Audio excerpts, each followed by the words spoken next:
It's not the past. It's not the white man. It's you. You think apartheid holds you back today? Yes, apartheid was a terrible system, but it ended a while ago. It did terrible damage to the country, to families, and to generations. No one is denying that. But I want to tell you something. You're not a slave to it anymore. You weren't even born at its peak. You are not bound by it. I don't care what anyone says. If you're blaming your failures on apartheid, you're only making the biggest excuse of your entire life. My guest is a young South African podcaster, a YouTuber, social and political commentator whose motto is "The truth is never comfortable, but it's the only thing worth speaking." Welcome, Summer Sumbit, if I've got the name right. Wow. What a delight to meet you. I don't think I've gotten a more prestigious intro, especially from someone like Mr. Ellis. Thank you very much for having me. I'm not forgetting that one. Thank you very much. Let me just say why why I've invited you. During the last few weeks, I've been talking to South Africans from both the left and the right political spectrum to try to understand the social and political dynamics in the country, based specifically on the most recent developments since Trump's controversial executive order, which offers something akin to refugee status to white Afrikaners in South Africa. But before we start talking about South Africa's multicultural democracy, let me first say congratulations to you. 27,000 followers on YouTube. Tell me about your YouTube channel and what are you trying to do with the channel? Thank you. So first, I wouldn't like to call this channel a YouTube channel, right? You know, people come up with the names they have in their heads about what this person may be doing. Some call me a podcast, some call me a YouTube channel, but I wouldn't see myself as either, honestly speaking. I'd see myself as more of a movement, you know, a voice of an oppressed youth who just want to be heard.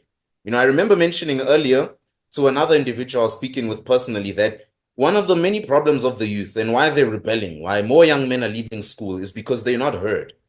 You know, you'll be surprised to know the amount of benefits we would have as a nation and how uphill we would start going instead of completely downhill if the youth were just being heard, right? If we stopped having the discussions without the youth, if NSFAS, for example, stopped having their meetings without any young person there giving their input or giving any input or of what they experienced, you know, that's simply what it is. It's a movement of young people who want to be heard and a community of very smart individuals who want to make their own decisions, who want to be listened to, and people who just want a bright future for themselves. You know, each and every subscriber, it's 27,000, and I may be bluffing because even haters subscribe as well sometimes for some strange reason. But I can tell you that majority of my subscribers are young people who just support what I say because, like I mentioned earlier, they want to be heard. They want someone to lead this movement of not a rebellious youth, but a youth that wants change in a nation that's gone very downhill from the promised land that was once the time after apartheid, the golden age, the 90s, which was when you were here, if I'm not mistaken. You know, a lot's changed since then. The youth has been oppressed, and I just simply see myself as the voice of the voiceless. You know, one of the only people who are brave enough to stand up and speak for the young people being oppressed in my area, in my country, in Africa as a whole, really. You're talking about, you see yourself as a voice for young people. Young people that are not heard. Are you talking specifically about young Black South Africans, or are you talking about all South African, the entirety of South Africa's youth, or are you talking on behalf of a kind of a world youth? What are you talking about? When I talk youth of South Africa, I don't care about the color of your skin, where you come from, who your parents are, your family's history. As long as you're a young person in South Africa, there is no doubt you're facing a certain extent of struggle. Whether you're Black, white, colored, Asian, you name it. The bottom line is there's still more boys who dropped out than girls. I don't remember most of them being Black. And even if that was the case, youth is not or should not be determined by the color of the young person's skin. If anything, that's actually a little racist to a certain extent, which is what we're trying to avoid. So when I say I represent the youth, the voiceless, not only am I speaking for actual youth in South Africa, but really for any member of youth who sees the message I'm trying to give, who sees not the agenda I'm trying to push, but the truth I'm trying to spread out. The truth I'm trying to spread out in a sea of lies, the sea of lies that's trying to villainize me online, like how I've been recently villainized by all these other channels that call me the face of toxicity. And when you sit down and actually wonder, why do they call Summer Sambit the face of toxicity? It's simple, Mr. Ellis, because he doesn't support the black people alone. They have a problem when I say young people should stop blaming apartheid for their problems, because we weren't even born at the time. We weren't even there at the peak of its powers. Our parents were born in late apartheid. The only people who can say they really struggled as youth in apartheid are our grandparents or even great-grandparents. But the moment I say something like that, I receive heavy backlash for it. From an outside perspective, I get the impression that the racial intention in South Africa has grown bigger, has become more prominent as a result of Yeah, the Trump executive no doubt order, about that. and as a result of the visit by the people from AfriForum and Solidarity to Washington, etc., etc. So give me your take on how do you think young black people in particular reacted or feel about the most recent events? I thought by now I'd be cancelled by YouTube and mainstream media as we know it for defending someone like Donald Trump, who really is against, things like the woke movement and so forth. But by God's grace, I haven't. I'm still here. I've been invited to this beautiful interview, and here I am answering to why I was defending this case and why I made that episode in the first place. I Yeah, made that yeah, episode in the first place to also clear the air, because I could see many of our young people were confused in what's going on. They were just hearing, oh, I heard Trump is imposing some tariffs, pardon my please. I heard Trump is taking land, is trying to step in on the ANC, taking land from more white farmers. And I just heard this is a really bad thing because Julius Malema said it's a bad thing. And Julius Malema said Elon Musk is a racist whose family benefited from apartheid. So I'm joining him because the EFF always comes to our universities and explains the stuff to us. Just these little bits of propaganda they feed into these universities are part of the main reason why there's so much racial tension, because these young black people are being fed lies. So are the young white people and so forth. But at least they have parents to tell them the truth. When you have a population that isn't told a lot except for the propaganda, what you will have is them promoting the propaganda without them even knowing it. So all those little pieces of people who know the truth should actually come forward, like myself. I came forward and I said, that is not what's going on. Trump is not a racist. Elon Musk did not benefit from apartheid. In fact, he left during apartheid, became a billionaire, and is trying to come back and help the nation, including putting a Wi-Fi network like Starlink. Sorry to go a little off topic, but that's exactly what he's doing. He stepped in, said, I don't like what's going on in my home country. So Trump and I are going to do whatever we can to try and help. Because right now, the white person in South Africa is being oppressed, and it's not nice. You've got influencers talking about how inferior the white people are to black people. It's been normalized. That's how bad it is now. So when someone like me, who's also black, steps out and calls it out, they call me a sellout. They call me a coconut. I can't tell you the amount of hate mail I receive, or the amount of hate mail I have received from that video I made about Donald Trump. Matter of fact, there was 2 Donald Trump videos that went viral. The first Donald Trump video that went viral was how Donald Trump saved South Africa.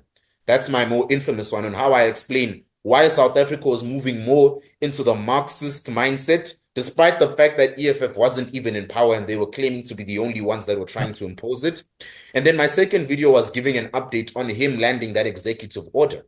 I explained how Trump saved this nation from a Marxist, an almost Marxist regime. Malema used to say it all the time. The moment he gets to power, he is going to implement Marxism as much as possible. And he's going to give all the power to the black people. Almost as if he sees these white people as these creatures who shouldn't even be here for some very strange reason. But that's not the Rainbow Nation. It's not groundbreaking information to know that that's not the vision the heroes like Chris Hani fought for when it was the golden times of apartheid, or when it was the most infamous times of apartheid. That's not the Rainbow Nation they died for. That's not what our great-grandparents fought for and walked to school barefoot for. They didn't walk to school barefoot and grind for us to succeed in life, only for us to have racial tensions in the end. If you really look at it like that, then you're just gonna sit down and think, okay, what was the point in all that fighting against the apartheid regime if we're just going to reverse it in the first place? You're supposed to sit down as well, self-respected individuals, and discuss on how to move forward together as a nation, not by making this reverse apartheid idea and giving the mindset to these vulnerable little children who are not even being funded by the bursary institutions in this nation and telling them that they need to turn against the white people, as if the white people are the villain. I'm going to interrupt you here again. I'm going to ask you Yeah. also if you can to keep the camera as stable as what you can. I want Yes, to apologies. play a clip here. The clip's called "Why Apartheid Did Not Ruin Your Life," and I'm going to once we've listened to this clip, Yeah. I'm going to ask you this simple question. It Yeah. will come after the clip.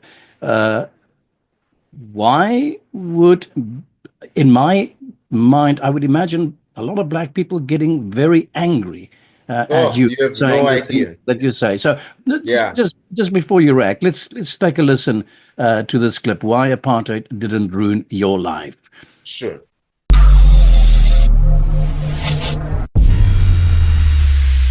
You think your life was unfair?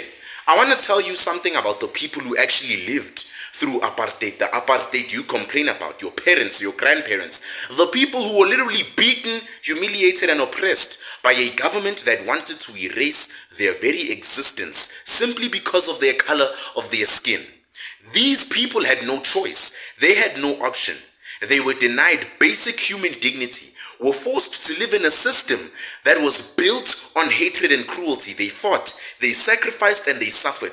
They spent decades in poverty, unable to even dream of the opportunities you have at your fingertips today. They were thrown into prisons. They were assaulted by cops in every way you can imagine. They were denied education, and yet somehow they still made it through, and we were born. And they survived. And you have the smartphone in your hand, unlimited Wi-Fi, watching me, the entire world at your fingertips. And yet what are you doing with it? You're wasting time. You're letting your life pass you by, endlessly scrolling through nonsense, while you always blame your current situation on things that happened decades ago. It's because of apartheid, so I'm supporting the EFF. It's because of this and that. We hate the white people. You need to wake up. Your choices are your actions are your future. It's not the past. It's not the white man. It's you. You think apartheid holds you back today? Yes, apartheid was a terrible system, but it ended a while ago. It did terrible damage to the country, to families, and to generations. No one is denying that. But I want to tell you something. You're not a slave to it anymore. You weren't even born at its peak. You are not bound by it. I don't care what anyone says. If you're blaming your failures on apartheid, you're only making the biggest excuse of your entire life. Because here's the truth. That was the clip. Why apartheid didn't ruin your life. Why, Sama, should I not at least ponder the possibility that a lot of black people will indeed call you the coconut, as you described before, and I think most importantly is how representative are your views. Are there other young black people that would agree with these views, or are you running totally against the stream? I'm just trying to find out what's the buzz in the township, if I may put it in those terms. It's actually a bit of both worlds. Honestly speaking, it's a bit of both worlds. You'll actually be surprised at the amount of young black people who agree with me. You know, the amount of Instagram DMs, direct messages I've received of, hi, Sama, I really agree with this video you made on why apartheid didn't ruin our lives. And we need to move forward as black people, and we need to heal from this trauma, because if we don't do it, no one will do it for us. That's basically what I said in the video.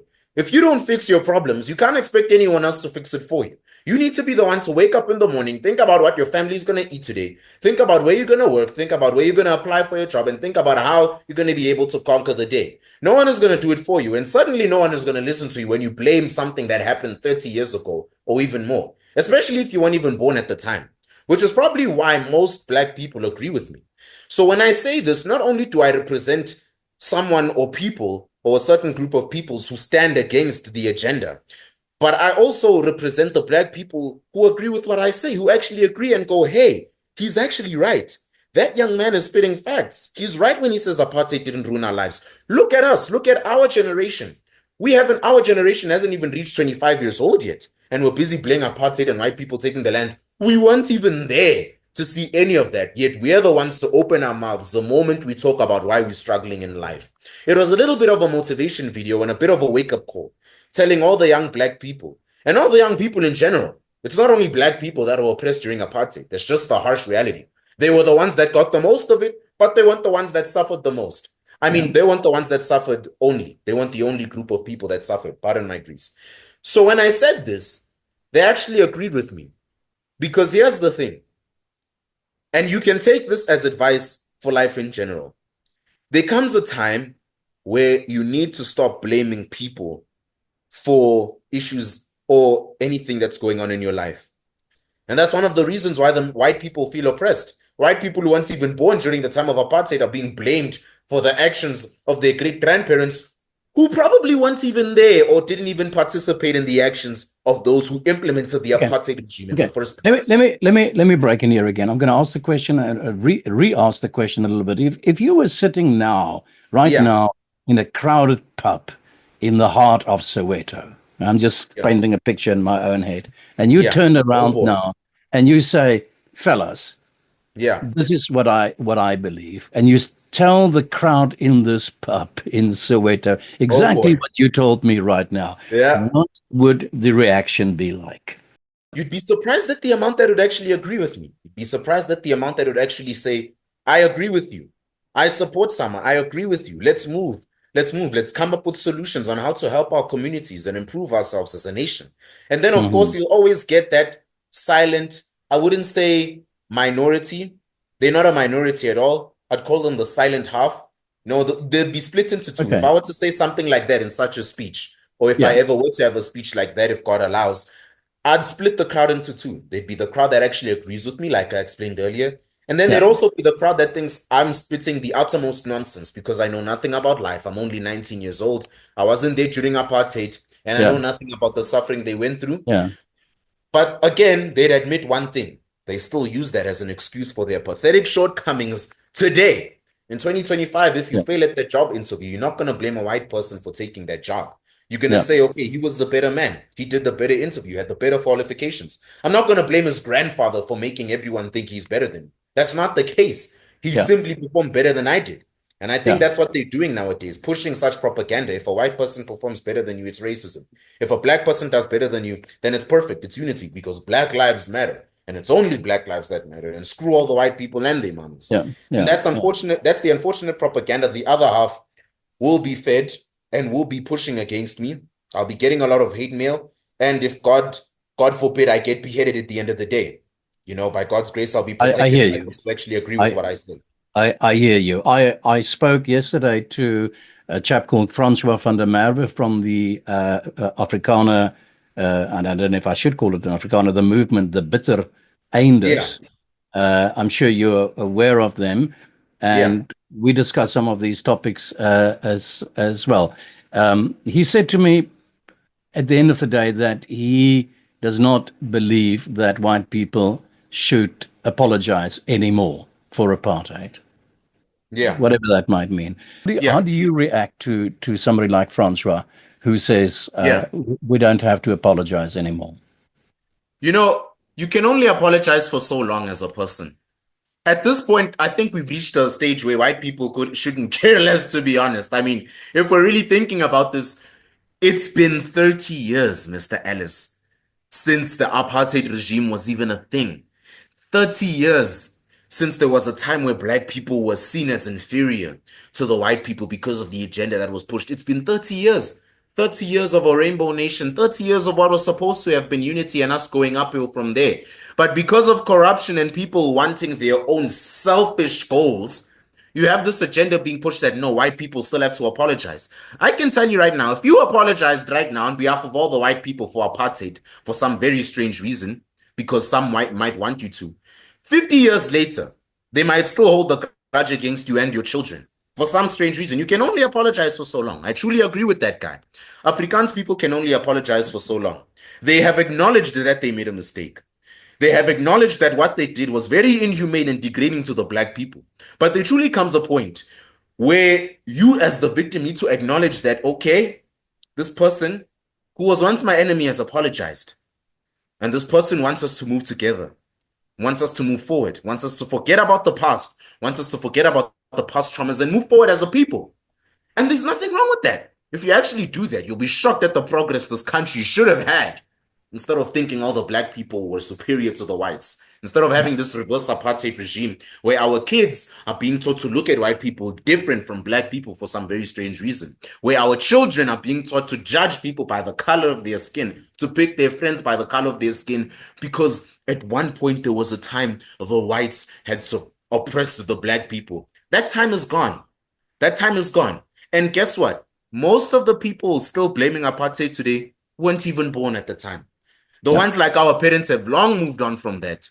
My mother has many black, white colleagues, many white business partners of all races, Jewish, you name it. They have left all that behind. In the business world, from my experience, there is no such thing as judging people by the color of their skin. There's the color green, which is the amount of money you can make for each other.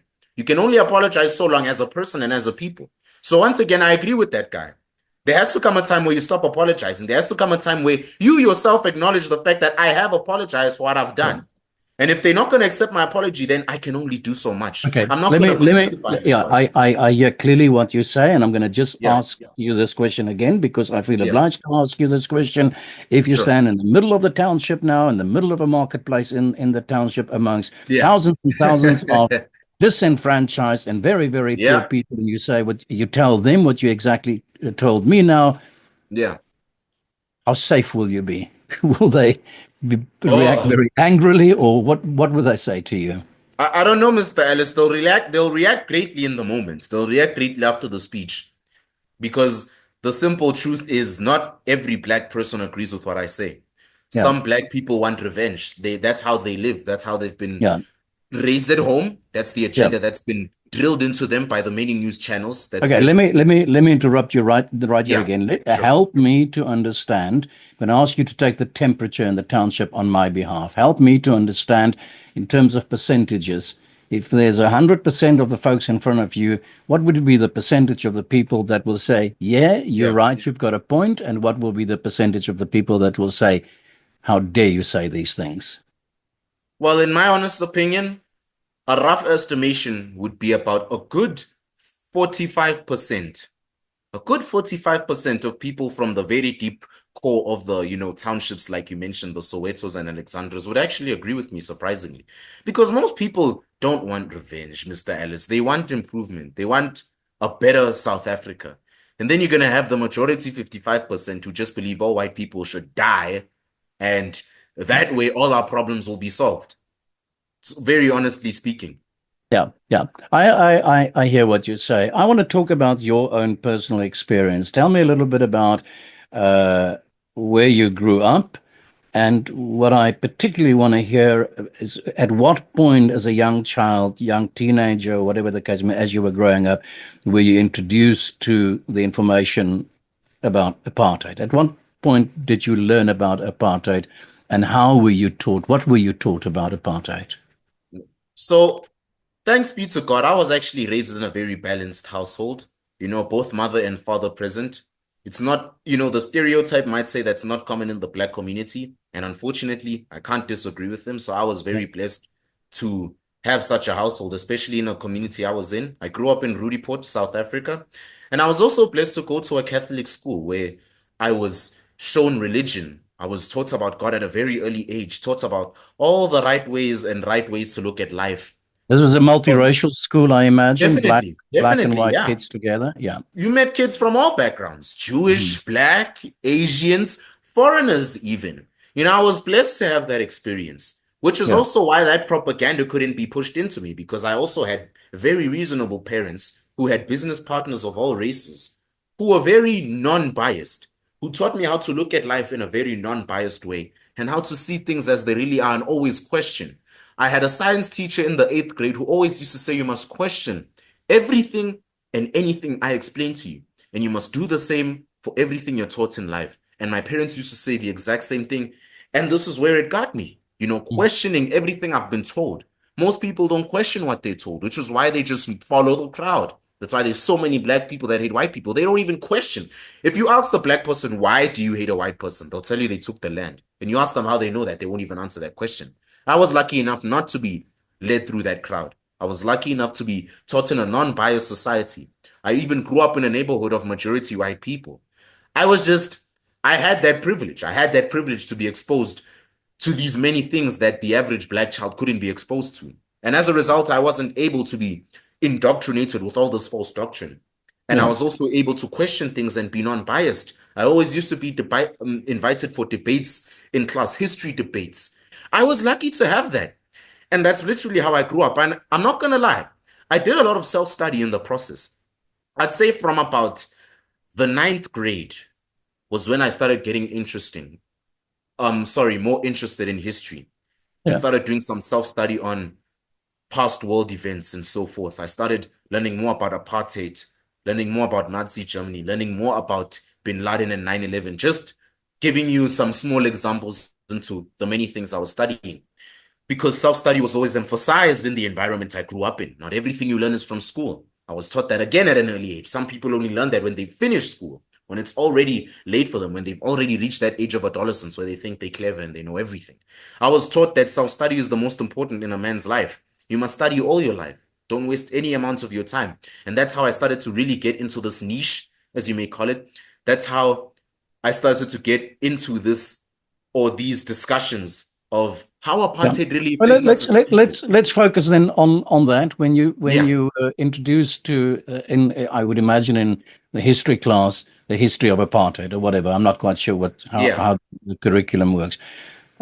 What were you taught about it, and what was the effect of the information that you received on yourself and the broader framework of the classroom of, in this instance, multiracial kids that you found Yeah. yourself with? So honestly speaking, there wasn't really anything extra or special we were taught about besides the other schools. We were taught the basics about apartheid at first, how it was the black people being oppressed, how it was taken from them. We were taught about the very early stages, from the times all the way from the times of Jan van Riebeck to the times of Paul Kruger and so forth, the time of Cecil John Rhodes. We were taught about all those eras, all the eras of Sol Plaatje, all the eras of Chris Hani, his assassination, Ahmed Katrada, all those activists. Basically, the basic curriculum you'd be taught about apartheid Yeah, in the regular average classroom in South Africa. That's if you still remember, of course. Most of the black kids don't even remember half the apartheid stuff they were taught. yeah, They just yeah, listen yeah, to the EFF. yeah, And what I took from that information I learned is, okay, this was a very interesting time in history. Of course, my parents can't say the same. It was anything but interesting. It was terrible. But then I am living in a time where that doesn't exist anymore. I'm living in an age of the internet. So what can I do with this information? Can I use it to learn more? Can I use the internet to learn more about this? Can I familiarize myself with the history of my rich and cultural filled land? Or can I just use it to sit around and listen to the propaganda most of the political parties spit at us? And luckily, I chose the first option, learned about it in class, went back home, studied further when I finished my matric. yeah. I was just about 16 years old when I finished my matric, and that was when I took that was when I thought it was the perfect time to really look into what was really going on about it. And then Yeah. that led me, of course, into other branches of history, as Yeah. you know. I have one question about that classroom Yeah, discussion or about that history lesson that you had. You're sitting in obviously a classroom with all the colors of the rainbow within yeah, that yeah, classroom. yeah, I'm trying to sort of figure out in my own head what is the dynamic like when the black kid hears about his history and the white kid hears yeah. about his Oh boy. history, about Yeah, what oh yeah. happens between the little black boy and the little white boy. Do they then, during break or whatever, revisit the history lesson? Do they talk? Do they discuss it? What happens? Well, I grew up, my generation is very dopamine seeking. We have very short attention spans. We have attention spans the size of goldfish. So honestly speaking, by the time we were taught about apartheid, by break time, we'd all forgotten and we were already playing with each other, to be honest, because we forgot everything we were taught. But Yeah, the one time you could see that, okay, these kids are listening was when the teacher was actually explaining it. You can have a very small attention span, but the only time you can remember if you're someone like that is when the person is actually talking about it, like how we're talking right now. And what I'd notice is the black child well, there'd obviously be that black child who was very stereotypical saying, oh man, I wish all white people died. And then you'd have the black kids like me who'd go, well, hold on now. That time's over. Let's hear more what ma'am or what sir has to say. And hmm, then you'd have the shy white kids who just be quiet the entire lesson because it's just so uncomfortable. Not because any of it is their fault. They just feel so uncomfortable that it was people It was their ancestors who did all this. And then you'd also have the white kids who are in their defense who go, yes, that's true, but we apologized for it. And now look at us. We're all in a classroom. We're all colors. We move forward as a nation, right? Yeah. We're not going to let this one lesson separate all of us for the rest of the year. I mean, who are we? We're human beings made by God, right? We all have one gift. We all have soul. We all have red blood under our skin. We should all move forward. And many of us agreed with each other. But of course, there's always that little minority that just has this vendetta because of the color of your skin, that just has this vendetta with you because of the color of your skin. And surprisingly, there wouldn't be much racist white kids. Not at all, especially in the environments I grew up in. Of course, there'd be those very few, very, very few. I'm not going to lie to you. If it was a question like, were they more racist, white or black people? It's definitely the black people. The white children were very okay. They treated everyone equally, and so did we. So did Hmm. the Jewish, so did the Indians, so did the Yeah. coloreds, all the other races. Because it's not only the black people that were oppressed, it was the Indians as well, the red Indians who were exploited and had their land taken from them when Great Britain invaded them. We were listening to all these lessons and we were so interested, asking questions, all the black kids asking questions, about the time when all the black slaves were being thrown into the sea, when their corpses would be thrown. We'd be asking these questions, would be highly engaged. Although we'd forget about it at break time, we'd still be asking these questions, discussing amongst each other on what we do as a nation. Because I'm not gonna lie, our teacher was very non-biased. He was a black teacher, but he was very non-biased. He'd go, after this lesson, I want you all to come together. I'm going to separate you into, let's say, 3 groups, for example, and you're all going to discuss on what South Africa, on your reaction to what South Africa has done as a nation since the dawn of its democracy. And we'd all discuss. Each group would have about 3 black kids, 2 white kids, maybe 1 Indian child and 1 colored child. We'd all discuss, all colors, just talk about what we can do as a nation. In my school, there was no such thing as color. That thing of saying there was this amount of black kids, this amount of white kids, we didn't see that. We saw children. Our parish priest, the principal, didn't see color. He saw Yeah. children. Yeah. That's why they came there. Yeah. So these lessons were not as sensitive to us as it would be in the average public schools in the rural areas, because we were taught that you shouldn't see someone by the color of their skin. They're made by God. Discuss with them. They're human beings. Both of you are descendants of Adam and Eve. Why are you fighting with each other? And that's Yeah. probably why it was so unbiased between us, to be honest. Yeah. Yeah. I'd like us to take a look at another clip of yours as well. I've Yeah. chosen here. You've commented on Julius Malema singing the Kill the Boer song during Ah, Women's yes. Rights Day. So let's first listen to the clip, and then I'm going to ask you to elaborate on this. So let's listen to Yeah. this clip.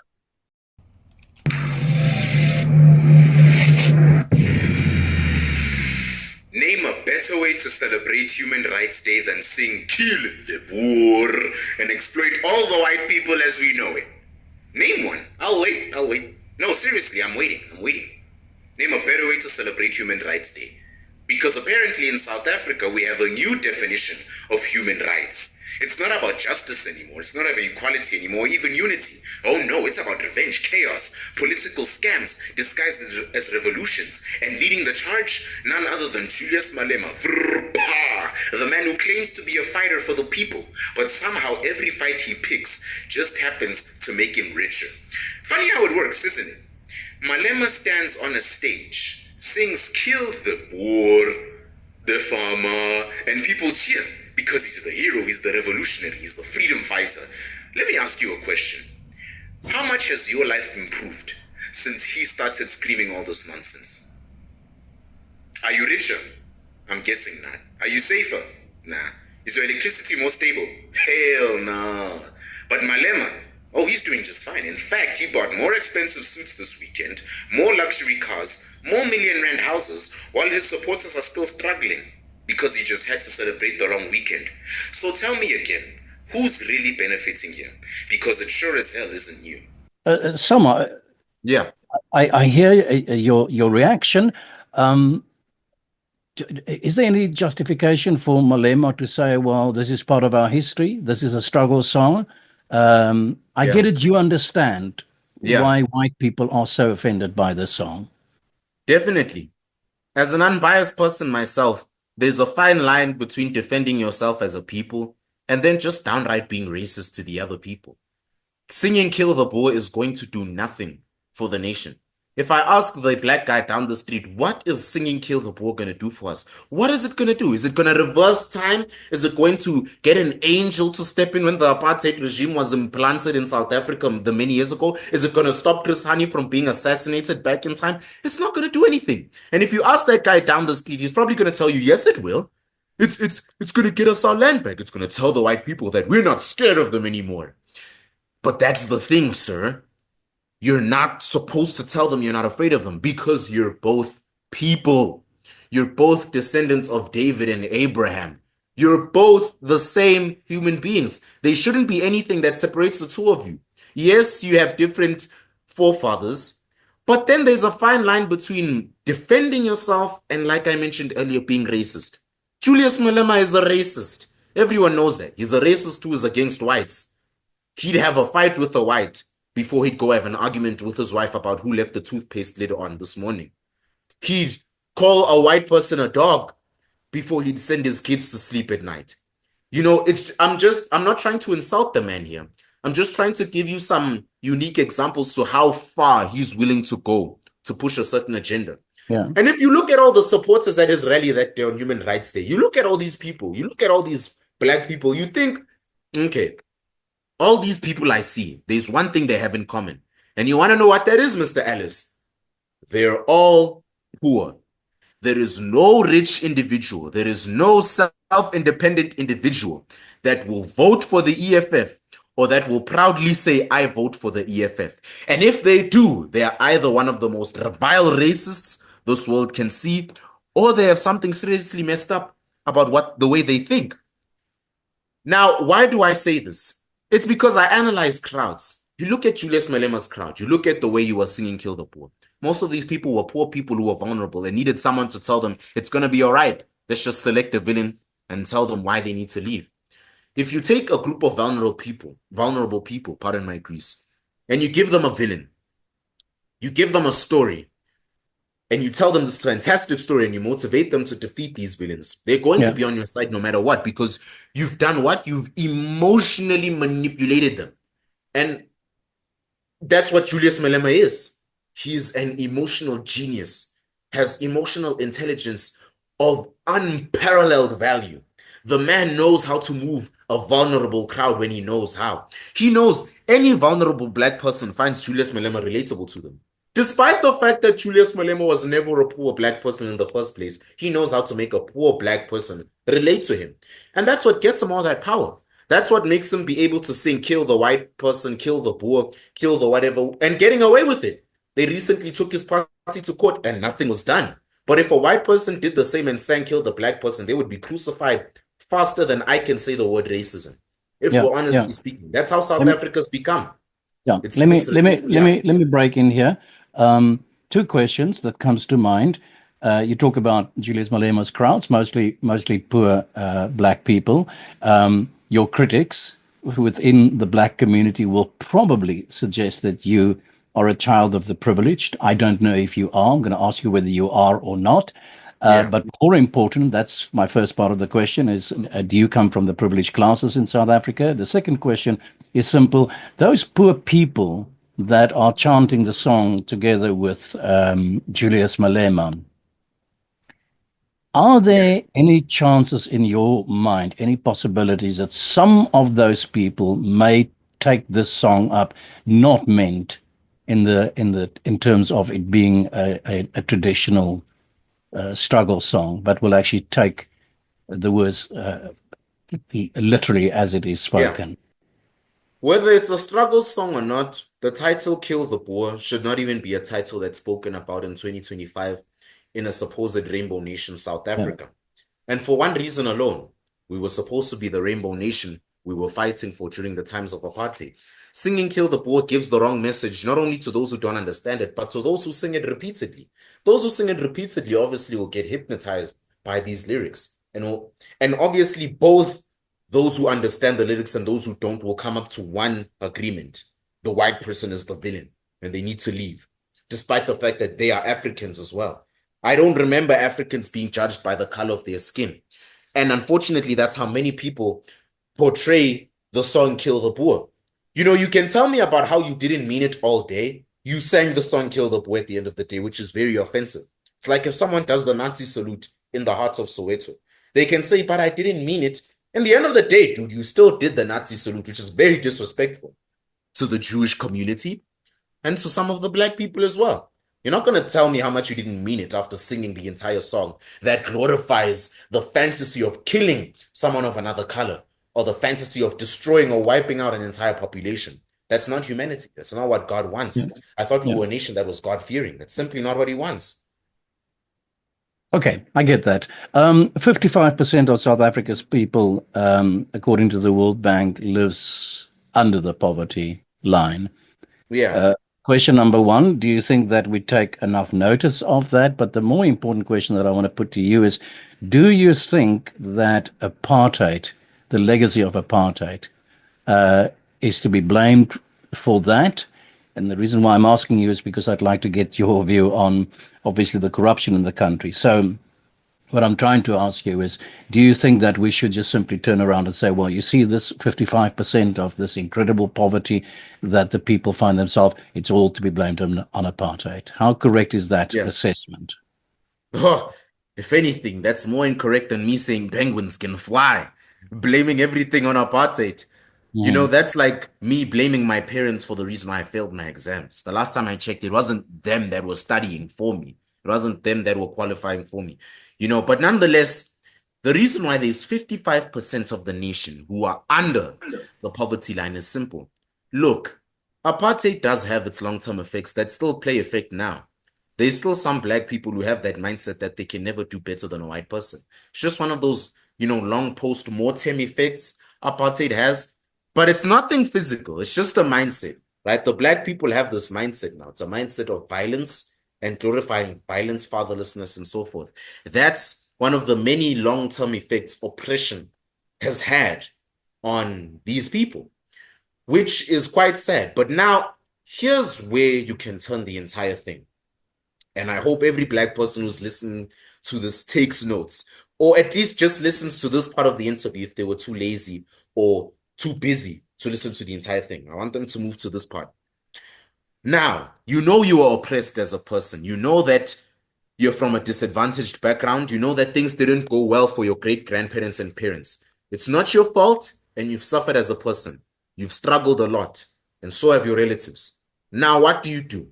You have two options. There's two paths. You can take the one path where you blame the white people for everything and continue to blame the white people for all of your shortcomings, despite the fact that apartheid was 30 years ago. Or you can take the other route. Use the concept of the rainbow nation. Get yourself a new mindset. Convince yourself that you truly are the powerful black person God has put you in this world to be. And use it to garner and motivate for a bigger movement of unity and grow yourself as a person. Unfortunately, most vulnerable black people will choose the first option. And here's why. Because it's easier. It's easy to blame someone else for your shortcomings. It's very comforting and very satisfying to blame someone else for something you couldn't do. To blame someone else or using a certain race of people to find solace in your pathetic failures. It's easy for me to say I don't have a job now because the Oppenheimers are buying everything and no one wants to hire me. It's easy for me to say that. I can get this nice feeling in my stomach. But the moment I start saying, no, it's my fault I don't have a job. I can't blame anyone else for my shortcomings, and it's up to me as a person to change my life. If I can do that, then I'll find myself in a very far greater position in life than if I chose the first option, which is blaming the white people for everything. Apartheid did have its effects, Mr. Ellis, even till this day. You can see it in our community. I'm sure from your experience as well, or from what you've seen from outside, you can still see some of the effects. You can still see some black people not seeing themselves as a higher person in life. Some don't have big dreams. You can see the effect it has. Yeah. But there is a fine line between it having an effect on you and you single-handedly using that to blame everything on apartheid. That's like me blaming my parents on every failure I've had in my life. Yes, they've had their struggles. Yes, there were times where their children have suffered for their sins as well.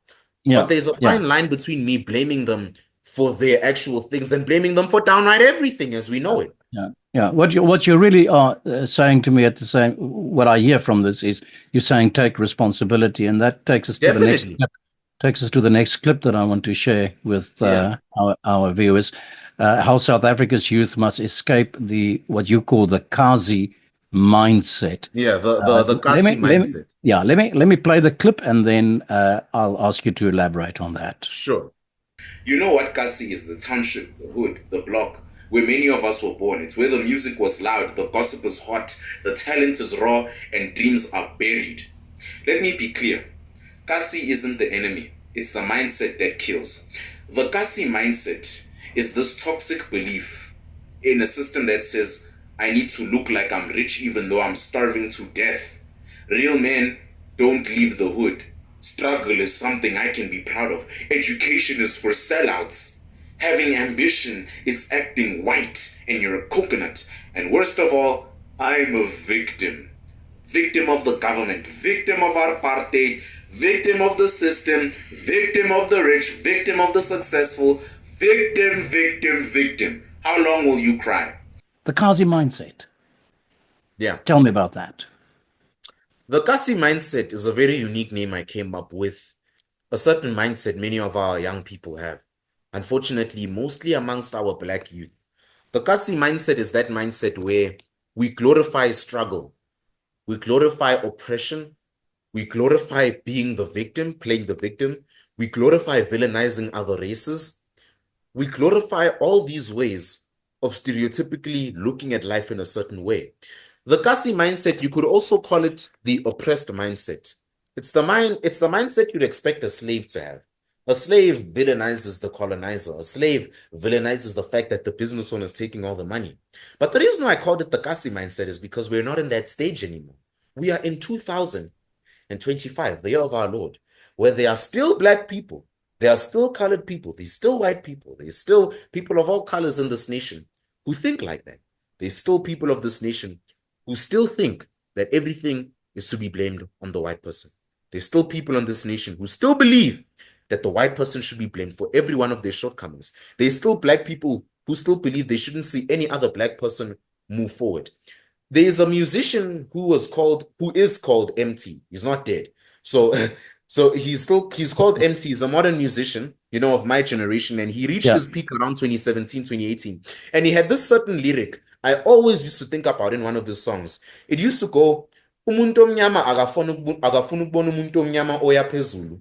Umuntu omnyama akafuna ukubona umuntu omnyama oya phambili. That means a black person or the black man doesn't want to see the black man move forward in life. The black man doesn't want to see the black man succeed because we've been trained to think like this. If we see another one of our kind or someone else from our community rise up, instead of climbing up the ladder with them, we pull them down.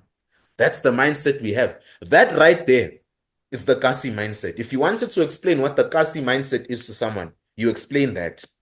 It's a mindset a young person has of trying to pull someone else down instead of trying to succeed for themselves. The Kasi mindset is like the poetic case of the elephant who was tied to a pole his entire life since he was little. And even when the elephant grew up and still had the power to break free from that pole, he's still stuck there because his mind is telling him there's no way he can escape that. That's the Kasi mindset right there. There's just so many ways you can describe the Kasi mindset. It's really, I see, a unique way to single-handedly call the way most of us South Africans think, which is also the reason why most of young men in this country don't go to school anymore. Why most young men watch all these self-improvement gurus who promise them the world and then get nothing in return and end up in the exact same spot they were in the beginning. That right there is the Kasi mindset, where we rap about shooting each other and stealing each other's wives, where we talk about fatherless homes, where we are proud of having baby mamas at such young ages, where we talk about not being proud of who we are, of having plastic surgery, of having breast implants for our women, of having Brazilian butt lifts, of not being proud of ourselves as black people, of trying to imitate someone we're not, of trying to live these fake lifestyles, of living the hustler life, quote unquote. That right there is the Kasi mindset. Yeah. And I just hope I made you understand a little bit. Yeah, I understand. I understand what you're saying. I want to share the following with you because you also talked about the corruption of African leadership, and I want to lead up to that. I want Yeah, to. I've got a piece of text here that I've put down, information that I've put down for myself that I want to share with you. I'm going to read it to you, and yeah, then we're going to take a listen to your clip, take a look at your clip about yeah. corrupt African leaders. Based on the available estimates, the total value of wealth transferred from white owned businesses to black Mm-hmm. ownership through black economic empowerment transactions since 2003 is approximately 1.27 trillion rand. Yeah. Between 2014 and 2019, as an example, the Mm-hmm. country reportedly lost approximately 1.5 trillion rand due to corrupt activities. In Wow. addition to these large-scale losses, ongoing corruption has been estimated to cost South Africa's GDP at least 27 billion rand a year. It's estimated that approximately 76,000 jobs could have been created each year had it not been for these corrupt practices. Yeah. With 1.5 trillion South African rands, we could have built between 7.5 million up to possibly 10 million RDP houses for South Africans. Given that an average household consists of about four people, that means we could have housed 30 to 40 million people in South Africa had that money not been gotten through corruption or been stolen, be it by government or whoever. Yeah. My question at the end of all of this, and then I want to share with the viewers your take Sure. on corruption in Africa is, Mm-hmm. do we keep on blaming apartheid for the failures of the current, the legacy of apartheid, for the problems of the country, or do we admit to ourselves as black people as well that we find ourselves in this state largely due to corrupt politicians in South Africa or corruption in South Africa? I said in one of my episodes, one of the episodes of my, daily show, you may call it, that the moment a black man's hand, for some very strange reason, the moment a black man's hand or a black woman's hand from parliament touches any large amount of money or tender that's supposed to go towards a certain institution or organization to help the people, it completely disappears. Mm-hmm. And here's why.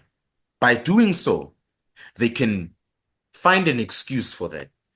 What is the number one excuse we have heard for why there's so much corruption in South Africa? Apartheid. We blame the big families, the mega rich families for buying everything. We blame the Oppenheimers, we blame the Ruperts, we blame the Motsepes. Let's blame all the families for promoting all the corruption in this nation. Let's not blame the fact that it's our very own politicians who are trying to portray themselves as these superheroes who are single-handedly stealing money from our mouths every single day. They recently increased the VAT. How can you do that when you know that the country is single-handedly struggling? You've got 55% of your people who can't even afford a slice of bread on a daily basis, Mm-hmm. who are even struggling to pay their rents and who have to go to very far measures to do so. Now, how do you increase the VAT? It's simple. We're doing that because we're trying to find another excuse to steal more. You mentioned that millions of RDP houses could have been built, and I completely agree with you. Can you imagine how much progress we would have had as a nation if not a cent of rands was stolen? How much progress Africa as a continent could have made as a nation if we were never corrupt? I thought apartheid was a terrible regime, and it was. It was dehumanizing. But then, since when do we go, oh no, let's forget about all the corruption we've been going through now, and let's blame apartheid again? Let's blame them again. Let's blame a regime that was there 30 years ago. Let's not blame the president who has been stealing from us since I was in the seventh grade. Let's not blame the downhill spiral South Africa has been in. Let's not blame those who are responsible for that downhill spiral. Let's not blame them. Let's blame those they tell us to blame, the white man. because it's the white farmer's fault for some very strange reason. When 3 million rand, for example, disappears like this in NSFAS funds, who do we blame first? Nobody. What we do instead is listen to what they have to say first. We listen to why they have to what they have as a form of justification. We listen to why they have to justify themselves this time. And then we blame whoever they tell us to blame. If they told me and you right now, if they told me and another black guy down the street right now to blame the white farmer for the recent tax increase, it's the white farmer that wants to earn more money when he sells his crops. If I was an EFF supporter or someone who was fed that propaganda, the black person and I would believe that. Not because we took some time to research and check what's actually going on and questioning our reality as we know it, but because we were told to.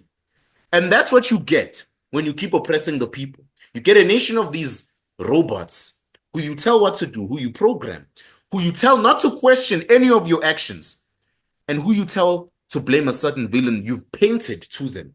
That way, if they've painted this villain, they can always blame for every one of their problems. They can never be responsible for any one of their, they can never be responsible for any one of their shortcomings.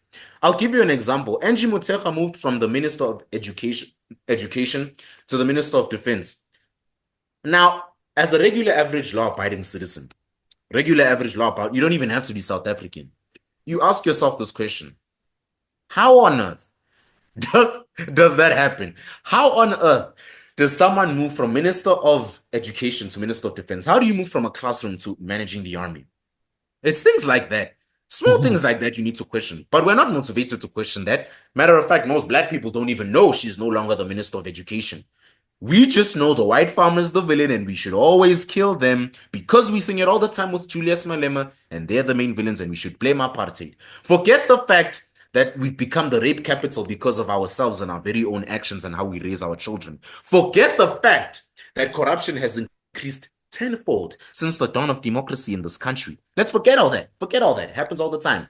Let's just blame apartheid for everything. Yeah. We're out of time. I want to just play a last clip to the viewers. In fact, we talked about it now, why African leaders betray their own people.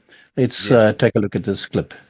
Sure. So the question isn't really why do these politicians betray us? It's how they get away with it. The real evil is in their ability to take our trust and then crush it underfoot while looking at us straight in the eyes. It's like someone farting down your throat and looking at you. The real sin isn't just in their actions. It's the fact that they take down the very people they're supposed to be serving.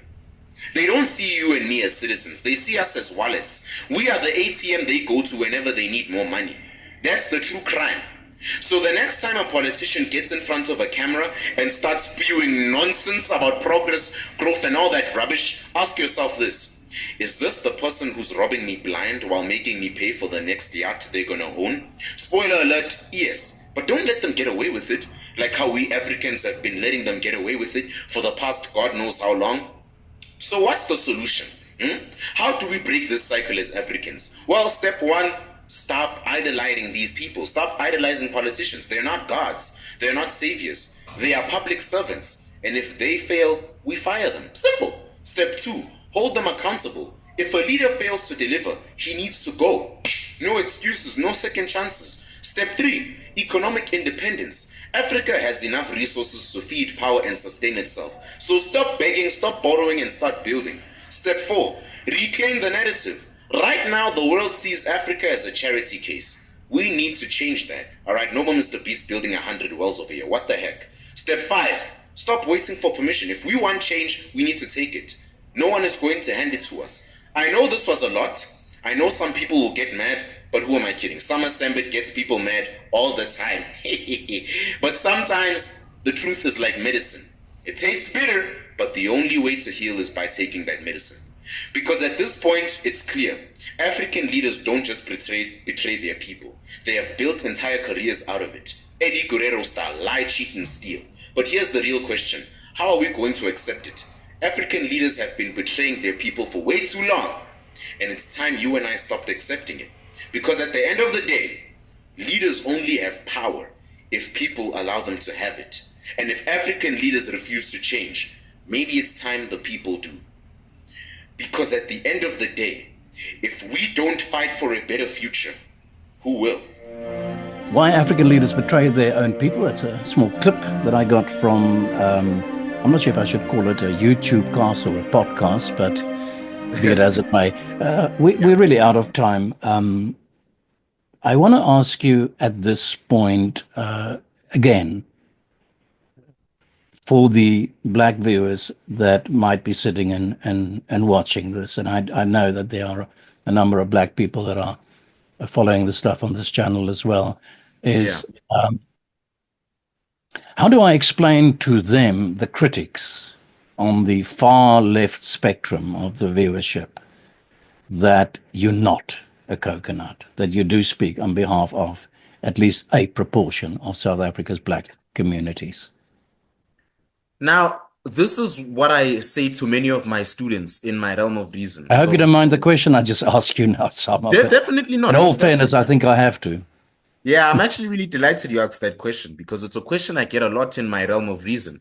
So I Mm. recently started a Discord server or a community of young people, young entrepreneurs seeking career advice and so forth, seeking self-improvement. And they always ask me for advice, and I do the same to them.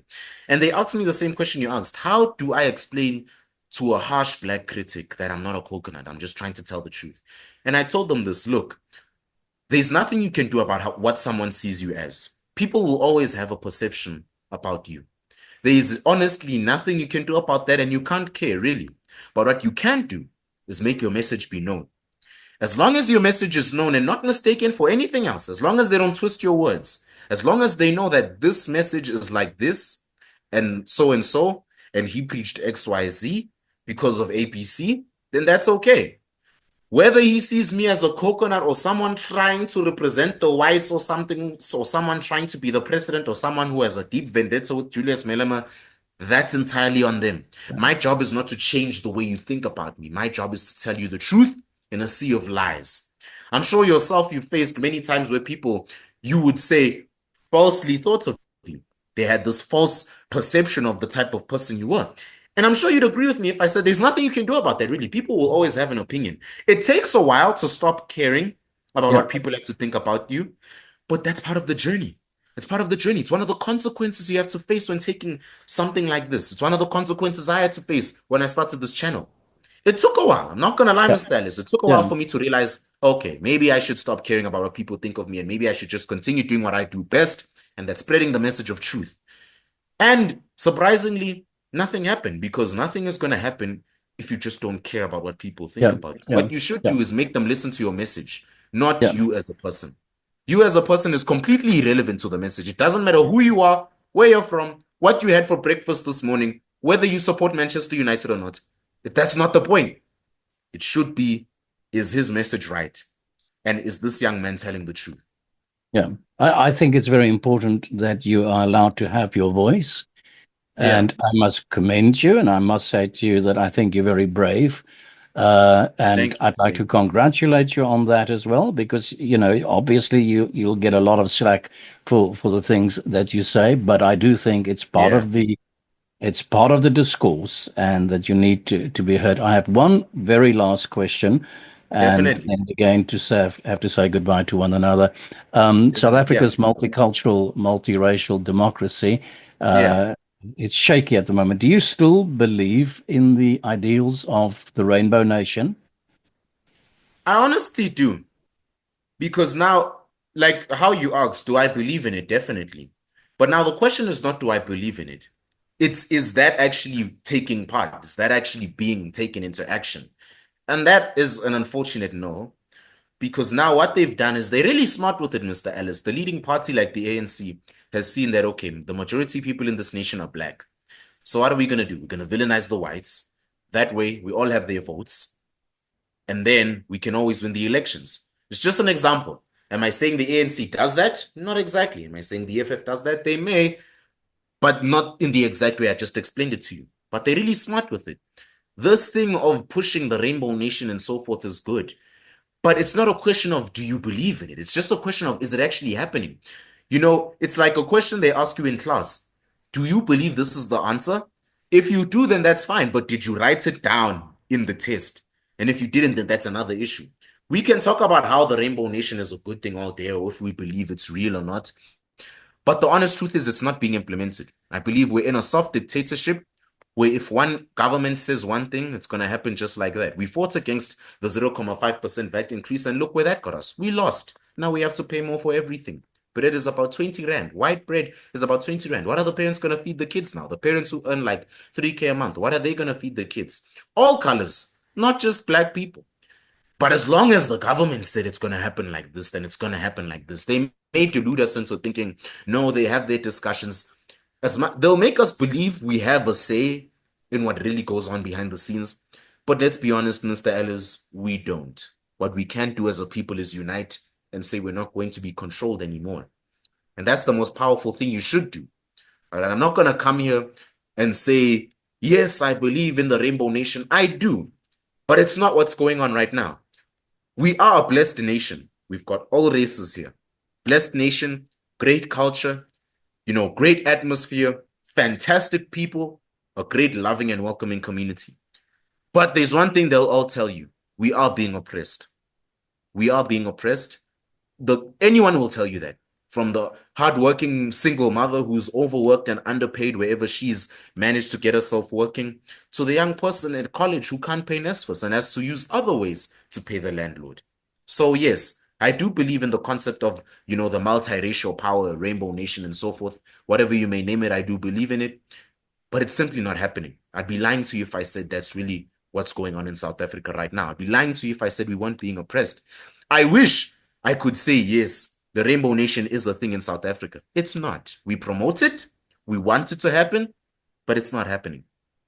Your slogan really is the truth is never comfortable, but it's the only thing worth speaking. I think you've spoken your truth. Thank you. Viewers, I would advise them, if they have any comments, go to Sama's YouTube channel. It's called that's THEE. I'll leave it on the screen as well. The Sama Sambit. If I hope I said it correctly, but I'll make sure that we've got it here. I want to say thank you very much, Sama. It was really fantastic meeting you. I really enjoyed this discussion. I hope we're going to see each other again. Let's keep in contact. Thank you very much. Most definitely. I hope this is the first of many, many interviews. Thank you very much.